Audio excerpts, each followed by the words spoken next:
आज का प्रातः क्लास है 28 दिसंबर 1968। रूहानी बाप बैठे रूहानी बच्चों को समझाते हैं।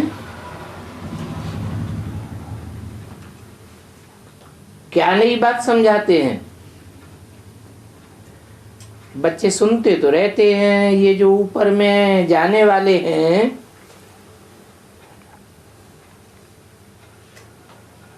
जिनको एस्ट्रोनॉट्स कहते हैं,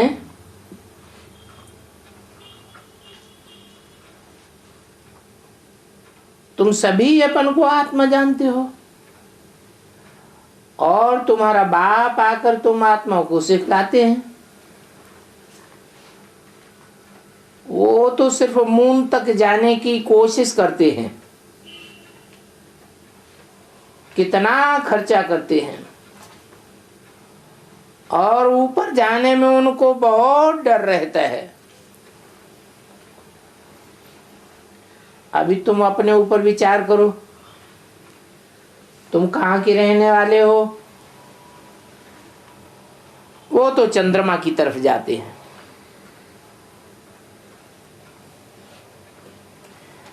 और तुम तो सूरज चांद सितारों से भी पार जाते हो, एकदम मूल वतन में।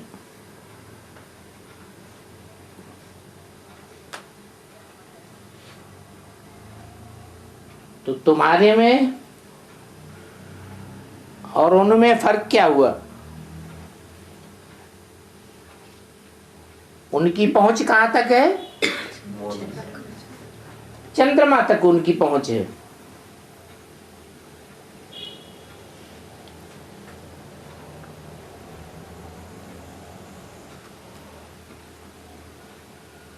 अब बोला सिर्फ चंद्रमा तक।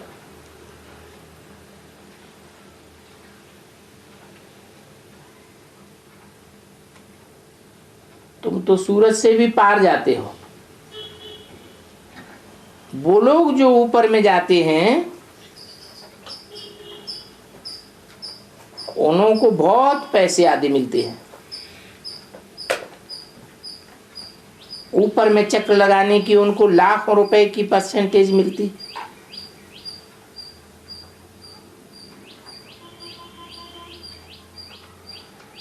शरीर की जोखिम उठाई जाती है ना।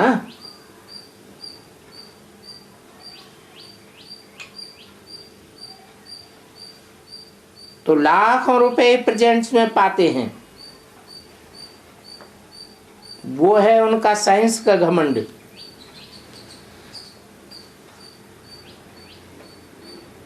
तुम जानते हो हम आत्मा अपने शांति धाम में जाते हैं, तो तुम्हारा है साइलेंस का घमंड। ऐसे तो आत्मा ही सभी कुछ करती है। उनकी भी आत्मा शरीर के साथ ऊपर में जाती है। बड़ा खौफनाक है। डरते भी हैं, ऊपर से गिरे तो जान खत्म हो जाएगी।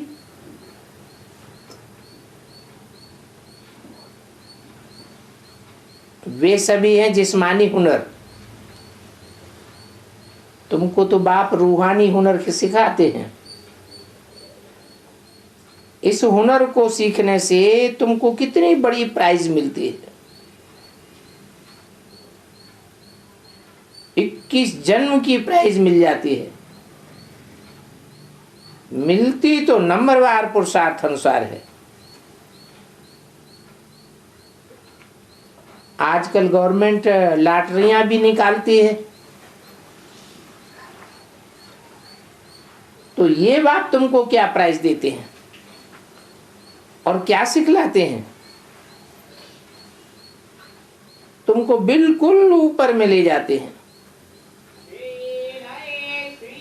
जहां तुम्हारा घर है। अभी तुमको याद आया ना कि हमारा घर कहाँ है, और जो तुमने अपनी राजधानी गंवाई है वो कहाँ है?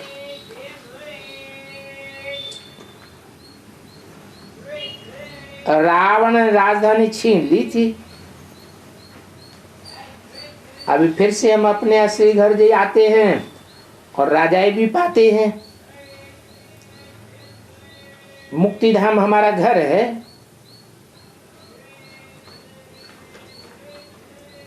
परंतु ये किसी को भी पता नहीं है। अभी तुम बच्चों को सिखलाने के लिए देखो बाप कहाँ से आते हैं, कितना दूर से आते हैं। ये तुम्हारी आत्मा भी रॉकेट है। वो कोशिश करते हैं ऊपर जाकर देखें चंद्रमा में क्या है और स्टार्स में क्या है।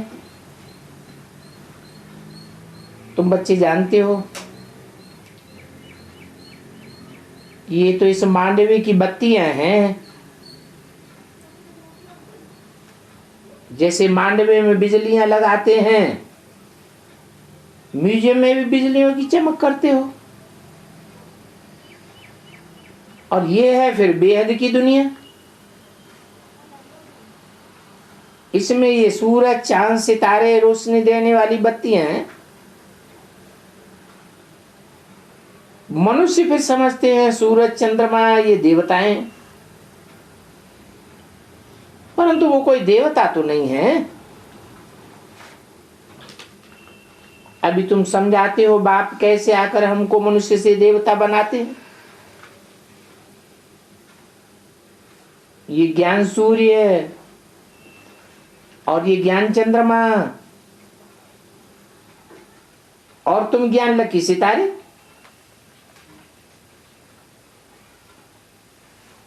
ज्ञान से ही तुम बच्चों की सदगति होती है।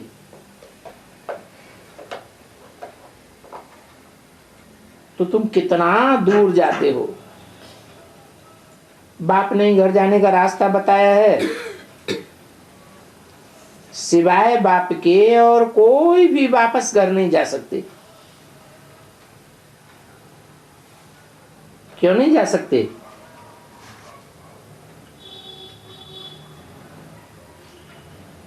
क्योंकि सब जन्म मरण के चक्र में आते हैं।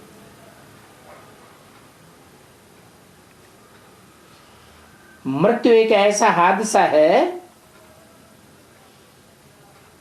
ऐसा एक्सीडेंट है जिसमें सब भूल जाते हैं। किसी का एक्सीडेंट होता है, गहरा आघात लगता है तो सब भूल जाते हैं।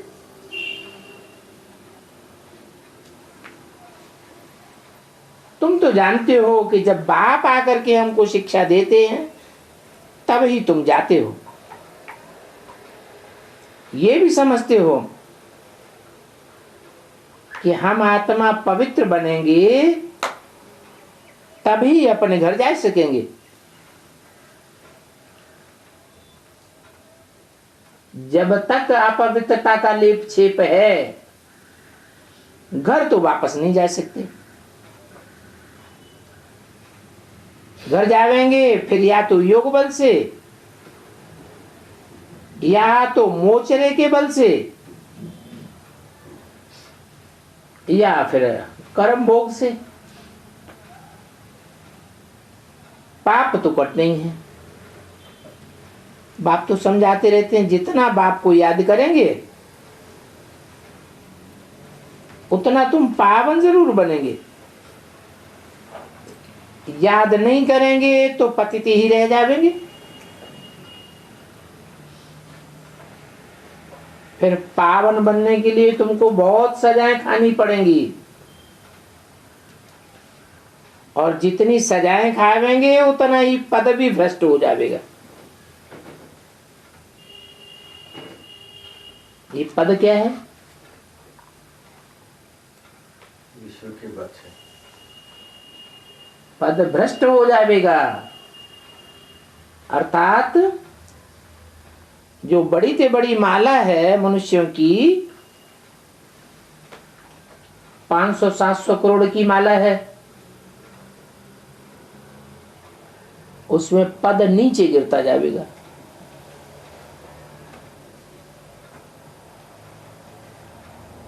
सीधी नीचे उतरती जाएगी। बाप खुद बैठ तुमको समझाते हैं कि तुम कैसा पुरुषार्थ करो जो घर जा सको। ये ब्रह्मांड क्या है और ये सूक्ष्म वतन क्या है। दुनिया में तो कोई को कुछ भी पता नहीं है। जो भी स्टूडेंट्स होते हैं पहले थोड़े कुछ जानते हैं, जब पढ़ना शुरू करते हैं तो फिर नॉलेज मिलती जाती है। वो जिस्मानी स्टूडेंट्स होते, तुम तो रूहानी स्टूडेंट्स हो। पहले तुम भी कुछ नहीं जानते थे। और नॉलेज भी कोई छोटी बड़ी नहीं होती है।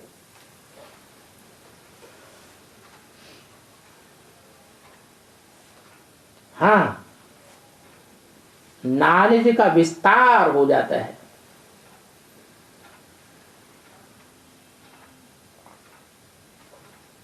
ICS का इम्तिहान दिया, फिर तो कहेंगे नॉलेज फुल हो गई। बस इससे ऊंच नॉलेज और कोई नहीं होती है। अभी तुम कितनी ऊंचे नॉलेज सीखते हो।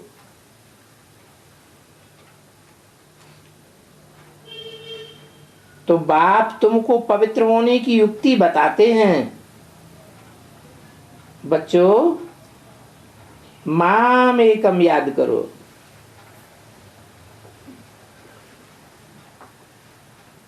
तो तुम पति से पावन बनेंगे।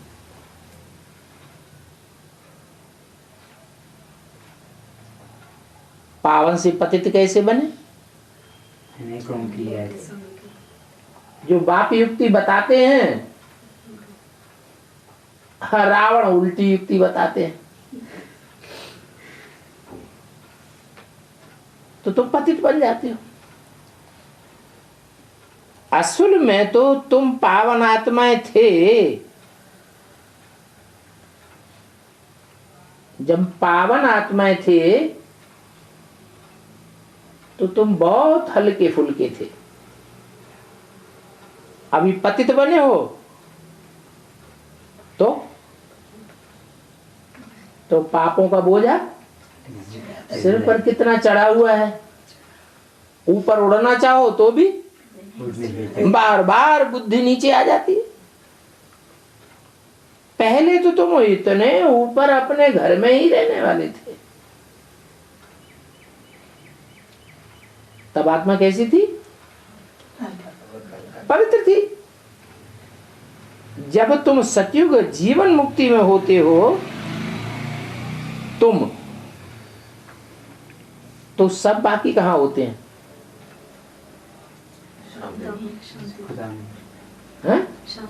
सुखधाम में।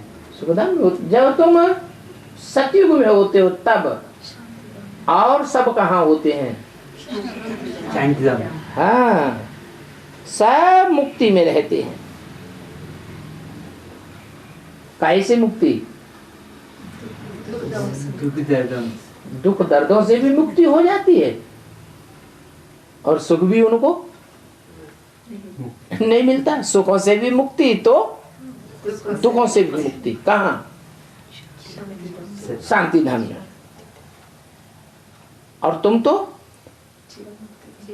तो मुक्ति और जीवन मुक्ति दोनों को जानते हो कि हम तो मुक्ति और जीवन मुक्ति दोनों को पाने वाले, सुखधाम में रहने वाले हैं। कहते ही हैं शिवालय।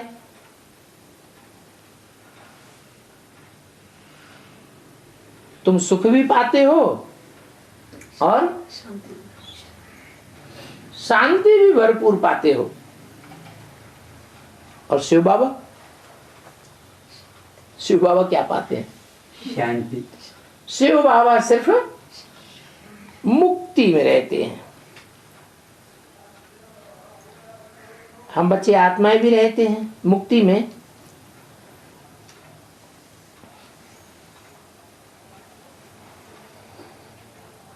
वो साइंस के लिए क्या क्या करते रहते हैं। वो उनकी जिस्मानी हाईएस्ट नॉलेज है।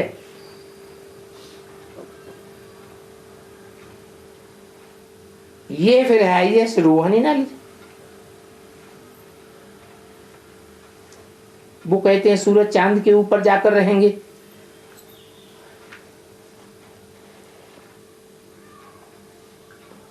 वहां ऊपर जाकर रहने के लिए, वहां प्लाट खरीदने के लिए कितना माथा मारते हैं।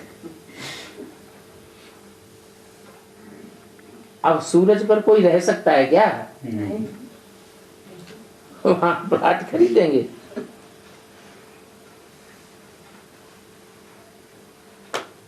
बड़ी बहादुरी दिखाते हैं।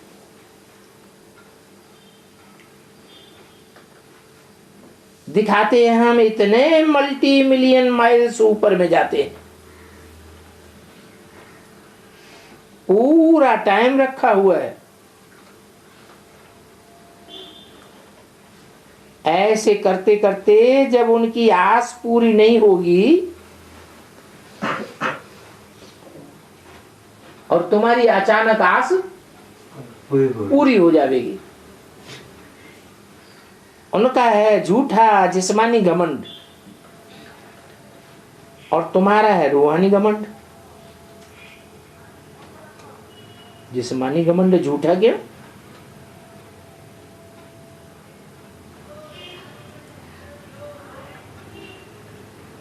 सच्चा घमंड और झूठे घमंड में क्या अंतर है? आत्मा सत्य है, माने सदाकाल है। जो सत्य होता है वो सदाकाल है, और जो झूठा होता है आज है कल नहीं। तो वो माया की बहादुरी कितनी दिखलाते हैं, और उनकी बहादुरी देख करके मनुष्य कितनी तालियां बजाते हैं, कितनी बधाइयां देते हैं। करके 5-10 करोड़ उनको मिल जाएंगे। वो तो उस टाइम की बात बताई। किस टाइम? 68 की बात बताई। अभी तो उससे भी ज्यादा। अभी तुम बच्चों को ये ज्ञान है कि इन्हों को ये जो पैसे आदि मिलते हैं, चाहे जितने भी पैसे मिलते हों, ये सब मिट्टी में मिल जाएंगे, खत्म हो जाएंगे। 28/68 की वाणी का दूसरा पेज। बाकी 7-8 वर्ष, ये 7-8 वर्ष तो तुम 7-8 दिन ही समझो। आज क्या है, कल क्या होगा। आज तुम नरकवासी हो, कल तुम स्वर्गवासी बन जाएंगे। नरकवासी से स्वर्गवासी बनने में कोई टाइम जास्ती थोड़ा ही लगता है।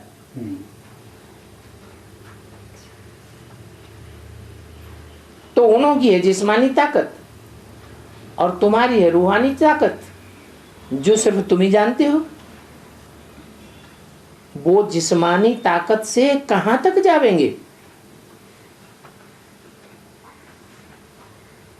सूरज चांद तक पहुंचेंगे और लड़ाई बीच में ही शुरू हो जाएगी, फिर तो सभी खत्म हो जाएंगे। उन्हों का हुनर यहां तक ही खत्म हो जाता है। उनकी जिस्मानी हाईएस्ट हुनर, तुम्हारा हाईएस्ट रूहानी हुनर। तुम मूल वतन शांति धाम में जाते हो, उनका नाम ही है स्वीट होम। वो लोग ऊपर में जाते हैं, साथ में सभी कुछ ले जाते हैं, बड़ी बहादुरी से जाते हैं। कितने मल्टी मिलियंस माइल्स ऊपर में जाते होंगे। और तुम अपना हिसाब करो, तुम कितने माइल्स ऊपर में जाते हो, और तुम हो कौन है? आत्मा। तुम तो आत्मा हो, वो तो जिस्म है। ज्यादा ऊंचा कौन जावेगा? क्यों?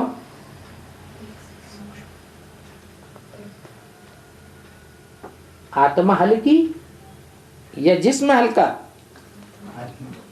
बाप कहते हैं मैं कितना माइल्स ऊपर में रहता हूं।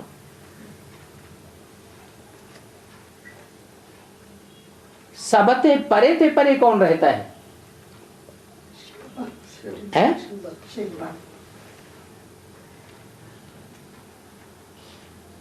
तुम गिनती कर सकेंगे मैं कितना माइल्स ऊपर में रहता हूं?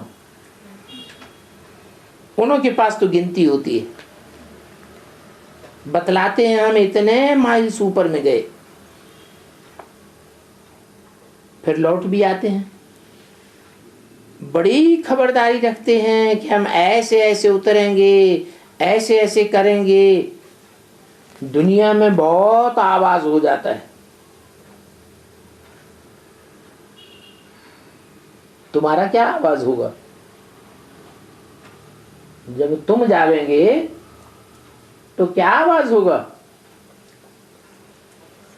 तुम कहां जाते हो, फिर कैसे आते हो, कोई को पता ही नहीं। और तुमको प्राइज क्या मिलती है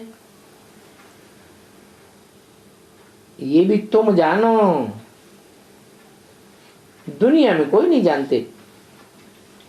वंडरफुल बात है ना, बाबा की कमाल है, इसको पता ही नहीं है। तुम तो कहेंगे ये नई बात थोड़ी ही है।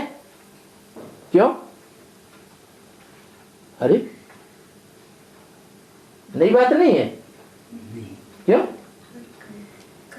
कल्प कल्प हम ऐसे ही करते आए हैं। हर 5000 वर्ष बाद हम ऐसे ही मुक्ति धाम जाते हैं।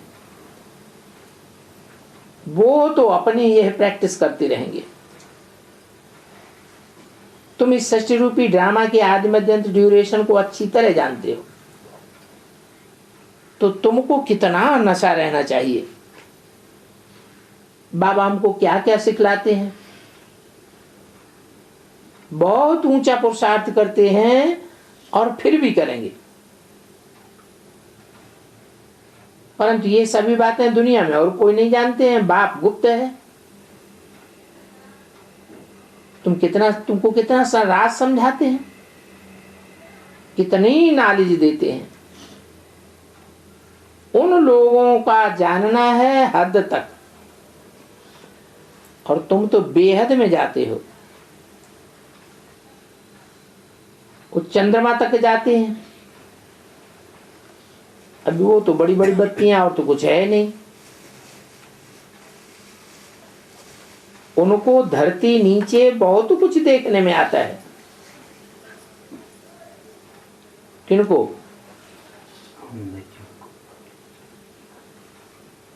साइंस घमंडियों को धरती के नीचे बहुत कुछ देखने में आता है। तो उन्हों की है जिस्मानी नॉलेज और तुम्हारी है रूहानी नॉलेज। क्यों? तुम धरती के नीचे नहीं देख सकते? वो तो पता लगा लेते हैं धरती के नीचे कहां कहां सोना है, कहां कहां पेट्रोल है, उनको तो पता लग जाता है।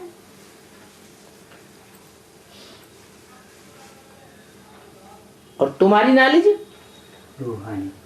रूहानी नॉलेज है। तो फर्क कितना है? और तुम्हारी आत्मा कितनी छोटी है। इतनी छोटी आत्मा, ये बहुत तीखा रॉकेट है। आत्माएं ऊपर ब्रह्मांड में रहती हैं, फिर आती हैं पार्ट बजाने। यहां तो तुम्हारी आत्मा भ्रकुटी के बीच में रहती है, सितारे मिसल रहती है। बाप जो तुमको विश्व का मालिक बनाते हैं वो भी सुप्रीम आत्मा है। अब भला बताओ उनकी पूजा कैसे हो है? कैसे हो? पूजा तो भक्ति में होती है। उनकी भी भक्ति तो जरूर होनी है। किनकी? सुप्रीम सोल की। तो कैसे भक्ति हो? उनकी क्यों कहा, मेरी क्यों नहीं कहा? हैं? साकार की। साकार की थोड़ा ही। सुप्रीम सोल की भी पूजा होती है। कैसे होती है? जब वो लिंग निराकार बनता है, अर्थात निराकारी स्टेज धारण करता है, इसलिए बोला उनकी। मेरी कहें तो वर्तमान हो गया। सन 68 में तो वो वर्तमान निराकारी स्टेज वाला है ही नहीं। तो ये भक्ति भी मेरी जरूर होनी है। किस रूप में? निराकारी लिंग रूप में।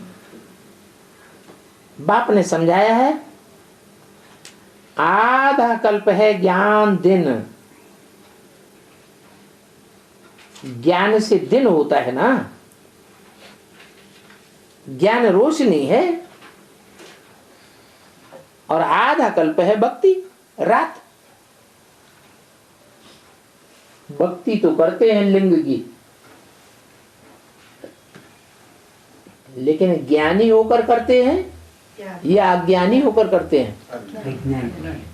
जानते कुछ भी नहीं है कि ये इतना बड़ा लिंग है, ये भगवान होता है क्या? नहीं। अभी तुम संगम पर ज्ञान लेते हो, क्या ज्ञान लेते हो?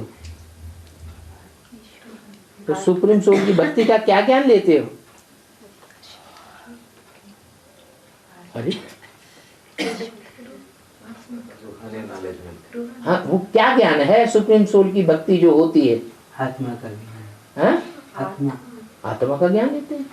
वो सुप्रीम सोल की जो भक्ति होती है लिंग रूप में, वो आत्मा है। आत्मा है क्या है? शरीर है? शरीर है, सिर्फ शरीर है। वो लिंग साकार की यादगार है, लेकिन वो साकार और जो साकार शरीरधारी हैं उनके मुकाबले क्या अंतर है? प्योरिटी का अंतर। ये अंतर है कि और साकारी जो हैं वो 100% निराकारी स्टेज में नहीं टिक पाएंगे, और वो सुप्रीम सोल के मुआफिक वो लिंग रूप 100% निराकारी स्टेज में टिकेगा। परंतु सत्युग में तो तुमको ये ज्ञान नहीं होता है निराकारी स्टेज का। उस लिंग की निराकारी स्टेज का क्या ज्ञान है?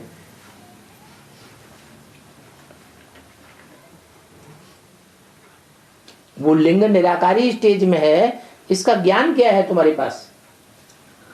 आत्मा और प्योरिटी। वो पत्थर के लिंग में कैसे पूरी प्योरिटी होगी?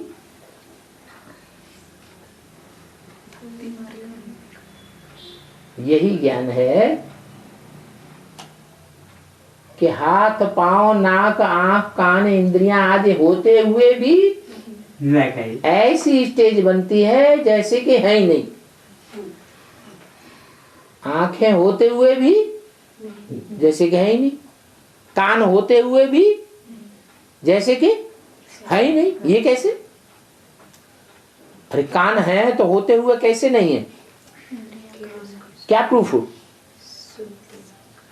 कि सारी दुनिया ग्लानि करती रहे तो भी उन कानों के ऊपर कोई असर ग्लानि का नहीं पड़ता? जैसे कि कान जैसे कि कान है नहीं। सारी दुनिया पाप आत्मा है।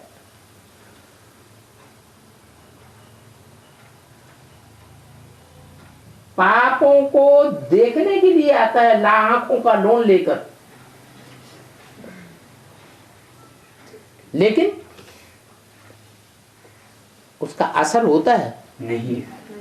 कोई को किसी को पाप करते हुए देख ले तो उसके ऊपर असर हो जाता है कि नहीं? बार बार याद आता है ना, लेकिन उसके ऊपर कोई असर ही नहीं।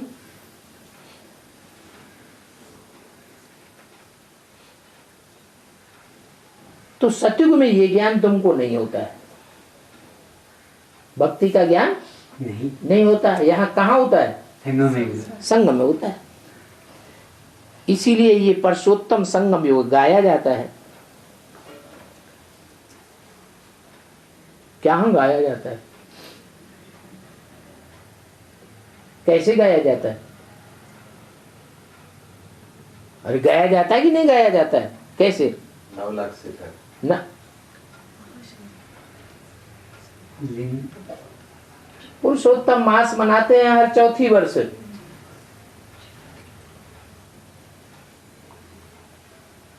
तो ये गायन चलता है भक्ति मार्ग में। कितना व्रत पूजन उपवास करते हैं।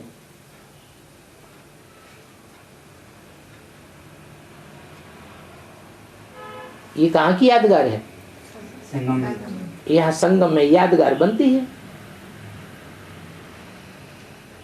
अभी तुम्हारी आत्मा कितना दूर दूर जाती है,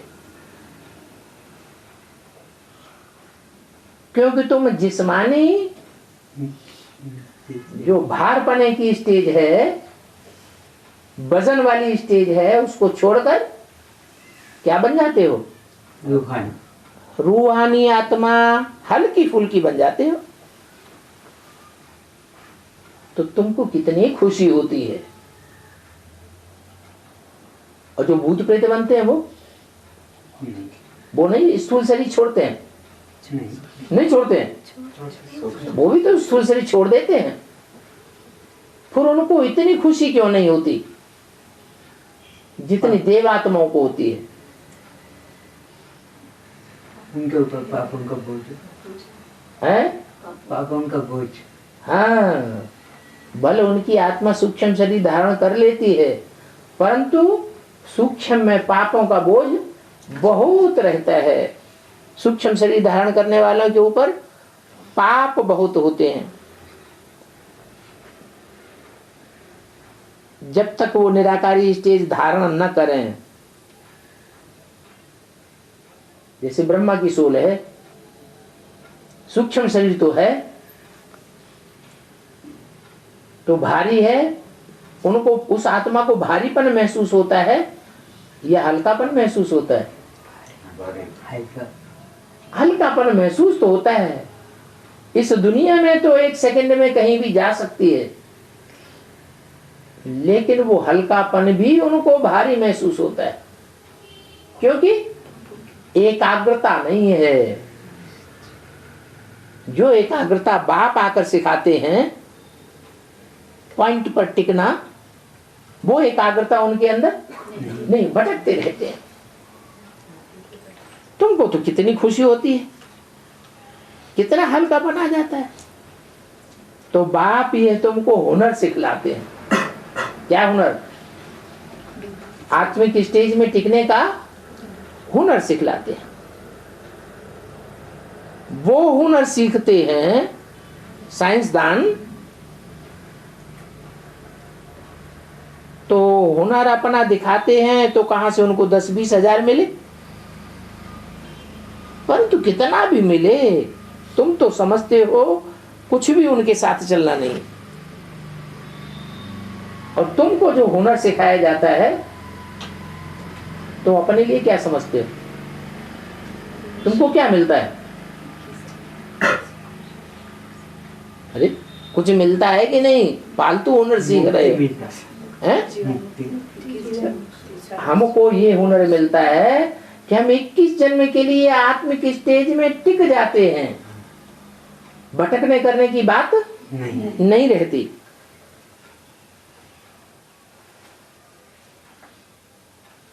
उनके लिए तो सभी खत्म हो जाने वाला है। अभी तुमको कितने वैल्यूएबल रत्न मिलते हैं। इन रत्नों की वैल्यू, इनकी कीमत कोई निकाल ही नहीं सकता। ये तुम्हारे वर्षंस लाख लाख रुपए के हैं। कितना समय से तुम सुनते आते हो, ये भी जानते हो गीता में कितनी वैल्यूएबल नॉलेज है। और ये एक ही गीता है जिसको मोस्ट वैल्यूएबल कहते हैं। कौन सी गीता? गीताएं तो ढेर की ढेर है। टैगोर गीता, तिलक गीता, गांधी गीता, शंकराचार्य गीता, रामानुज गीता, कितनी गीताएं ढेर की ढेर टीकाएं हैं। और तुम्हारी ये गीता बहुत वैल्यूएबल। कौन सी गीता है तुम्हारी? सच्ची क्या है सच्ची गीता? भगवत गीता, ये भगवान सिखलाया है। हाँ, मुरली। मुरली बहुत वैल्यूएबल नहीं कहेंगे। मुरली अमृत है क्या? ज्ञानामृत है। मुरली को ज्ञानामृत कहेंगे? नहीं। बाबा का मुरली ज्ञान। बाबा जब उसको क्लैरिफाई करते हैं, टीचर बनकर की व्याख्या देते हैं, तो एक एक वर्षंस लाखों रुपए का है। ये सर्वशास्त्रमयी शिरोमणि श्रीमद् भगवत गीता है, जो भगवान की गाई हुई है। भगवत गीता माने भगवान की गाई हुई। ब्रह्मा के मुख से वेदवाणी तो आती है, लेकिन उसे वैल्यूएबल नहीं कहेंगे। क्यों नहीं कहेंगे? उसमें क्लैरिफिकेशन नहीं। हाँ, समझ में नहीं आता कुछ भी। वो लोग भल पढ़ते रहते हैं। कौन लोग हैं? वो ब्राह्मण भल पढ़ते रहते हैं, परंतु अर्थ थोड़ा ही समझते हैं। समझते हैं? उनसे पूछा जाए, जो जो वाक्य आते हैं मुरली में, परमात्मा सर्वव्यापी नहीं है, कितनी बार आता है ये वाक्य? फिर उनसे पूछा जाए कि सर्वव्यापी नहीं है, सर्वव्यापी नहीं है, रट्टा तो लगा लिया। फिर ये तो बताओ कि एक व्यापी कहाँ है? तो सिट्टी पिट्टी गुम। कुछ भी उनकी बुद्धि में नहीं बैठता, और तुम्हारी बुद्धि में तो बैठता है। वो अर्थ थोड़ा ही समझते हैं कि गीता पढ़ने से क्या फायदा होगा। अभी बाप कहते हैं तुम मुझे याद करो तो तुम पावन बन जाएंगे। भले वो गीता पढ़ते हैं, परंतु उन गीता पढ़ने वालों का एक का भी बाप से योग नहीं है। अरे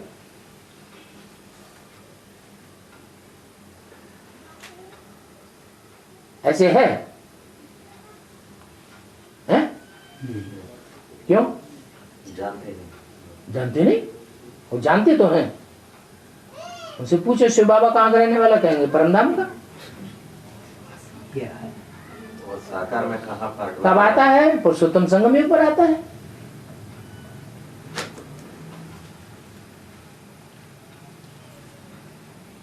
कहाँ आया हुआ है? ब्रह्मा के तन में आया था, नहीं बताते हैं? आ गया उस समय पे, है?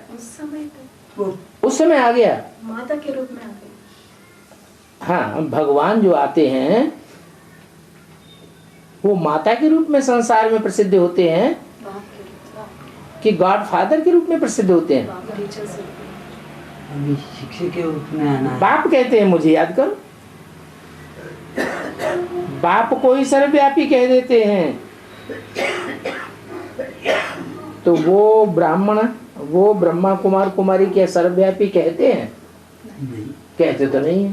फिर एक व्यक्ति हैं? बल मुख से नहीं कहते हैं, लेकिन बड़े बड़े पोस्टर्स छपा छपा के चारों तरफ लगाए हुए हैं। उन पोस्टर्स में 3 दादियों के चित्र लगाए हुए हैं। ऊपर शिव बाबा, शिव ज्योति बिंदु की किरणें दिखाई गई है। उससे क्या साबित होता है? सर्वव्यापी, हैं? सर्वव्यापी, उससे क्या साबित होता है? वही त्रिमूर्ति। मूर्ति कि वो दादियां त्रिमूर्ति शिव हैं। तो सर्वव्यापी हुआ ना। कल को वो दादियां शरीर छोड़ देंगी, दूसरी दादियां बैठ जाएंगी, तो वो त्रिमूर्ति शिव हो जाएंगी।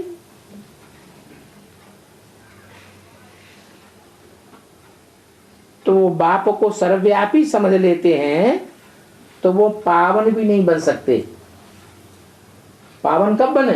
एक व्यापी। जब एक व्यापी बाप को कहें ही नहीं, सिर्फ कहने के साथ साथ पहचाने भी और उसे याद भी करें। अब ये लक्ष्मी नारायण का चित्र है, तुम्हारे सामने है। तुम जानते हो ये विश्व के मालिक थे, हैं तो मनुष्य ना, परंतु इन्हों को मनुष्य कोई क्यों नहीं कहता? इन्हों को देवता क्यों कहा जाता है? लक्ष्मी नारायण 2 हाथ पांव वाले थे कि नहीं? नाक नक्शा शरीर का मनुष्य जैसा ही था ना। हाँ बाबा, दाढ़ी मूछ नहीं थी, बाकी तो पूरे मनुष्य जैसे ही देखने में आते। तो इन्हों को देवता क्यों कहा जाता है? मनुष्य क्यों नहीं कहा जाता है? नहीं, मनुष्य माने इनका मन चलायमान नहीं है। अमन है। नहीं, अमन तो शिव बाबा है। इनका मन चलायमान नहीं होता देवताओं का, उनका मन स्थिर होता है। कहाँ स्थिर होता है? आत्मिक स्थिति में स्थिर होता है। उनको देवता कहा जाता है, क्योंकि वो दैवी गुण धारण करने वाले हैं ना। अभी बाप तुमको मनुष्य से देवता बनाते हैं, तुम याद के बल से भी मनुष्य से देवता बन सकते हो। क्या? कैसे? एक व्यापी याद। हाँ, आत्मिक स्थिति अगर पक्की हो जाएगी तो आत्मिक स्थिति पक्की होना एक ऐसी स्थिति है जिसमें सब प्रकार के गुण अपने आप समा जाते हैं।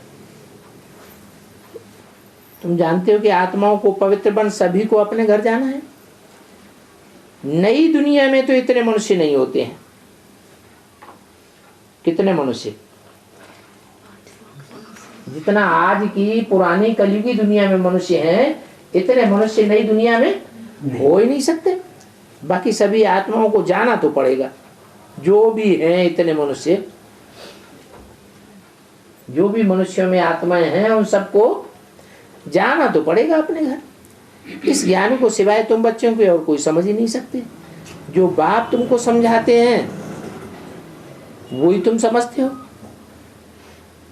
मनुष्य तो वंडर वंडर कहते रहते हैं और तुमको बाप ये वंडरफुल नॉलेज देते हैं, जिससे तुम मनुष्य से देवता बहुत ऊंच बन जाते हो।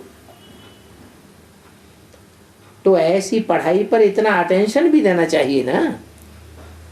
ये भी समझते हैं जैसा जैसा जिसने कल पहले अटेंशन दिया है ऐसा ही अटेंशन देते रहेंगे, मालूम तो पड़ जाता है।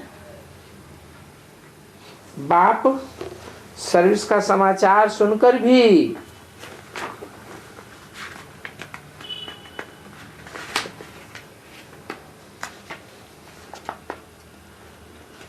खुश होते हैं।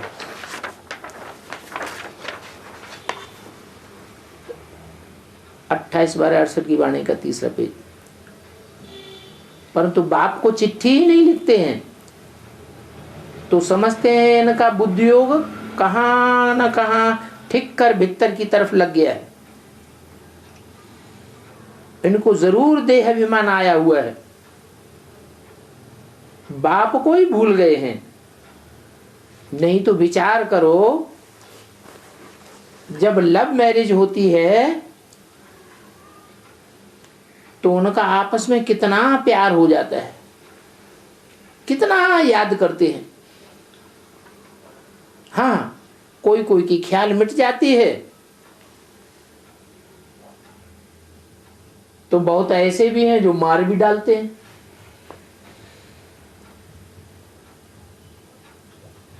अब ये है तुम्हारी उनके साथ लव मैरिज।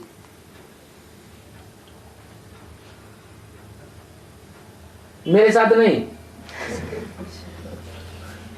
ये है तुम्हारी उनके साथ लव मैरिज। उनके माने उनके कह के दूर क्यों कर दिया? आने वाले भविष्य कि आने वाले टाइम में वो बाप भगवान के रूप में संसार में प्रत्यक्ष होने वाला है। बाप आकर तुमको अपना परिचय देते हैं, तुम आप ही अपना परिचय नहीं पाते हो। वो ब्राह्मण क्या समझते हैं? हैं? बाप नहीं आया। नहीं, वो समझते हैं ब्रह्मा के तन में आकर के बाप ने हमको परिचय दिया। कौन हो? हम आत्मा है। अरे आत्मा तो XYZ सभी हैं, कीड़े मकोड़े पशु पक्षी भी क्या हैं? आत्मा। वो भी तो आत्मा है। तो ये स्पेशल पहचान हुई या सामान्य पहचान हो गई? सामान्य। ये तो सामान्य बात हो गई। स्पेशल पहचान क्या हुई कि तुम आत्मा कौन से पार्टधारी हो इस सृष्टि रूपी रंगमंच पर। तुमने कहां कहां कैसे कैसे किस धर्म विशेष में किस यूनिटी में पार्ट बजाया है।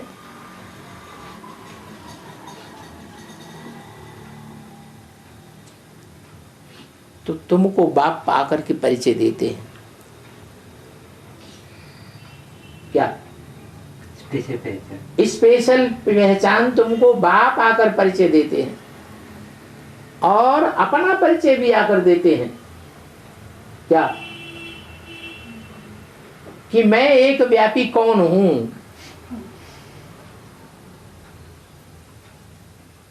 उनको उन ब्राह्मणों को बाप आकर परिचय दे रहे हैं, उनको नहीं देते। तुमको देते हैं कि एक व्यापी बाप कौन है, क्या उनका ऑक्यूपेशन है, क्या करके जावेंगे। तो बाप को तुम्हारे पास आना पड़ता है, पड़ता है का मतलब क्या हुआ? हैं? बाबा की मजबूरी है जो तुम्हारे पास आना पड़ता है, माना आना नहीं चाहते तुम्हारे पास।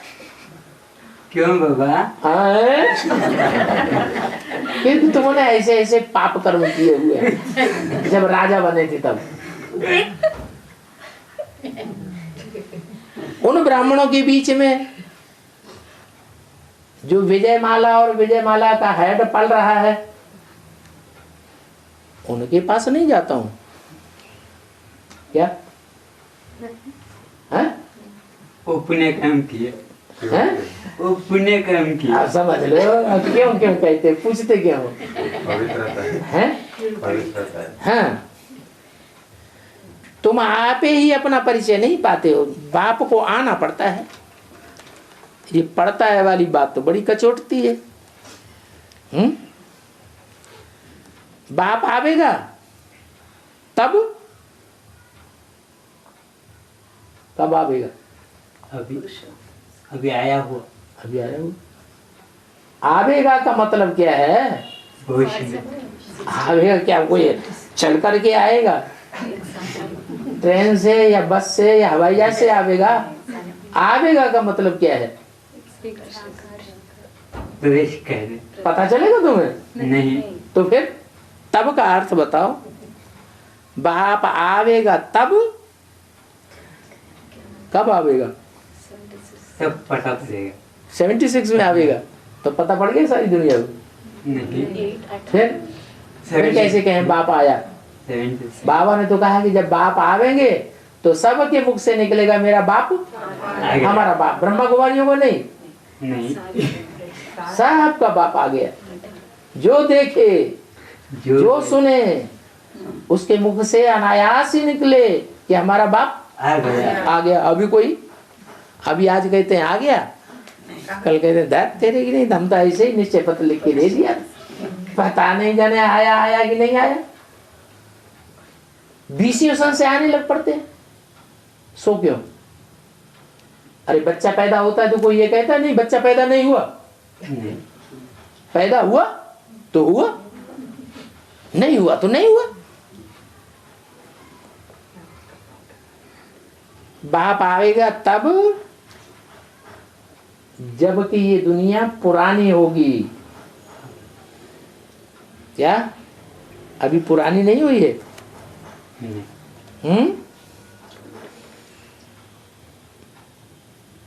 कब होगी पुरानी? ये भी तो मुसीबत है। पुरानी कब कहें? नए आने वाले हैं? पुरानी। पुरानी कब कहें और नई कब कहें? पूरा तमो प्रधान। हाँ? पूरा तमो प्रधान। पूरा तमो प्रधान कब?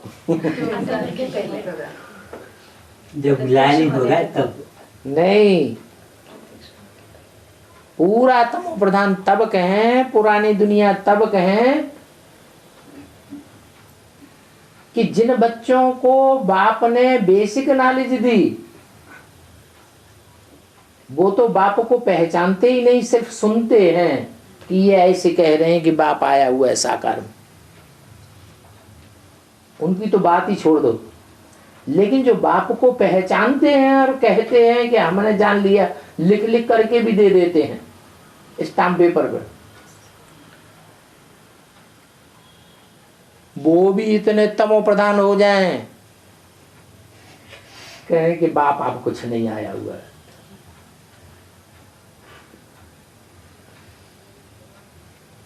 हम तो मुगालते में आ गए थे।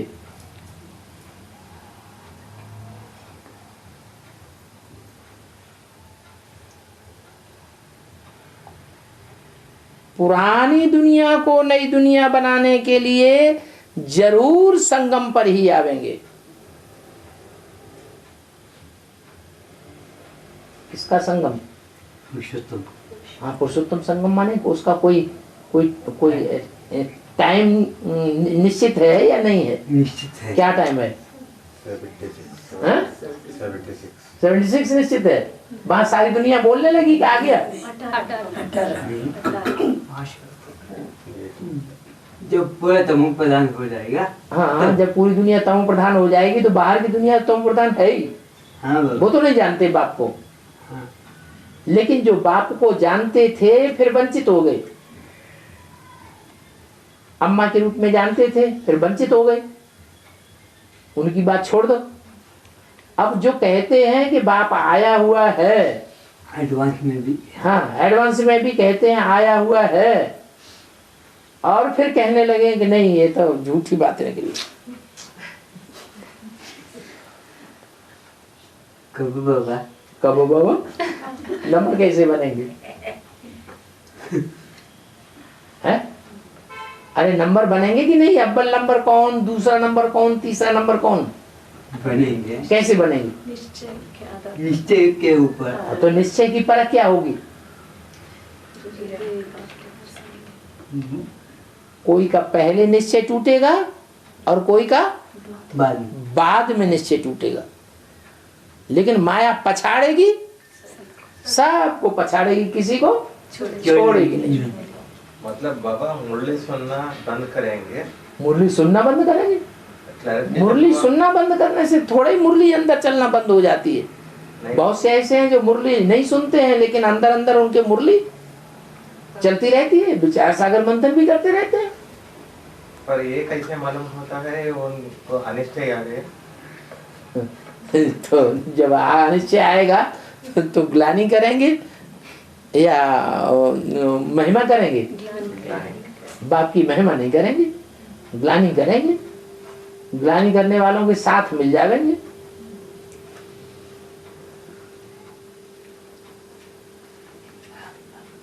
इतनी देवियां सर्विस कर रही हैं ईश्वरीय सेवा बीके में।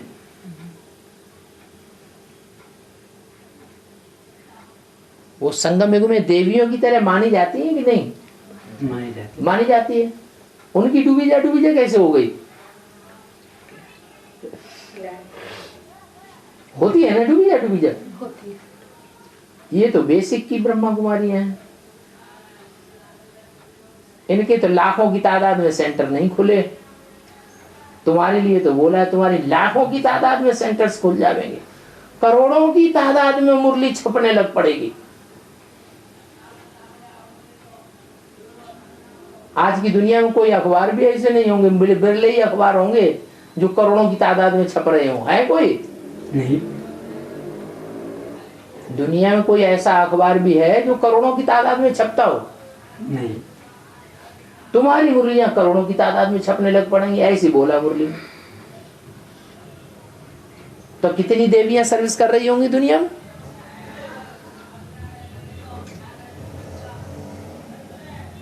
उन देवियों की कितने मंदिर होंगे जहां वो बैठ के सेवा करेंगी? लाखों की तादाद में सेंटर्स हो जाएंगे। फिर उन सबकी डूबी जा होनी है कि नहीं होनी है? तो उसका क्या प्रोसीजर क्या होगा? क्या ऐसा होगा वो जो डूबी जा हो जाएगी? सारी दुनिया एक तरफ और एक आत्मा एक तरफ। वो एक सच्चा साबित हो जाएगा और बाकी सब झूठे साबित हो जाएंगे।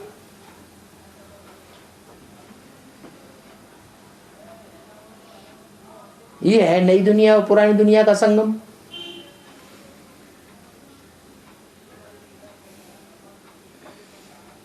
बाप की ड्यूटी है नई दुनिया स्थापन करने की।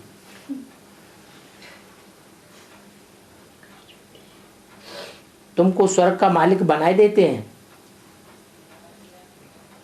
जिस नई दुनिया में तुमको स्वर्ग का मालिक बनाते हैं वो दुनिया बहुत छोटी होगी या बहुत बड़ी होगी?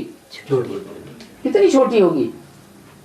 आज की पारिवारिक इकाई आज की थोड़ी छोटी सी छोटी होगी या ढेर की ढेर होगी? छोटी। छोटी पारिवारिक इकाई होगी।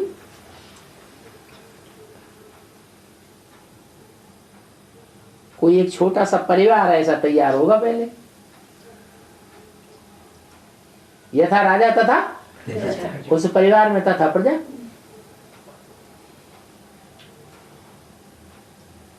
बच्चों को देखेंगे तो भी देखने अरे ये तो बाप समान है। बाप को देखेंगे तो भी नशा चढ़ेगा। उनके पास जाने से ही नशा चढ़ जाएगा कि वो बोलेंगे बैठ करके तुम्हें ज्ञान सुनावेंगे तब नशा चढ़ेगा? देखने मात्र से ही, नजदीक होने मात्र से ही नशा चढ़ जाएगा। बोलने की भी दरकार नहीं। वाइब्रेशन की पावर ही इतनी तीखी होगी। जैसे नेहरू जी के लिए कहते थे लोग पीछे से कितनी भी बुराई करते थे, और जब नेहरू जी सामने आ जाते थे भाषण देने के लिए तो कहते अरे यही ठीक है, यही बात सच्ची है। ये कौन सा प्रभाव था? ये आत्मा का वाइब्रेशन का प्रभाव होता है। ओम शांति।